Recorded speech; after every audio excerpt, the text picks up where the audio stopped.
কৌশিকী মুখার্জি কি বেশি সুবিধা পায় সিরিয়ালে?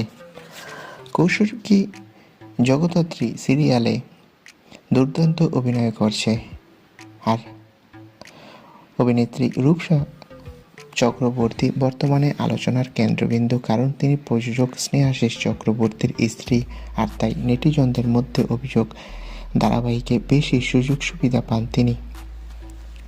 রূপসা বিষয়টি নিয়ে সরাসরি মুখ খুলেছেন। তিনি বলেছেন, আমার প্রোডাকশনে কাজ করা সহজ হয়, হয়তো কখনো সিন আসতে দেরি হয়, তাই ফোন করে দ্রুত পাঠাতে বলি। তবে শুধু আমার জন্য নয়, পুরো টিমের সুবিধা হয় কিছু। আমি প্রোডাকশনের দায়িত্ব সামলাই, তাই সিনের সময় নিয়ন্ত্রণ করা সম্ভব হয়। জগদ্ধাত্রী শেষ হওয়া নিয়ে রূপসা বলেন, এত দীর্ঘ সময় টানা ধারাবাহিক চলেছে, তাই কেউ কেউ মনে করছে এবার বন্ধ হবে, হয়তো দুর্গার বিয়েই শেষ হবে, এটাই হয়তো শেষ।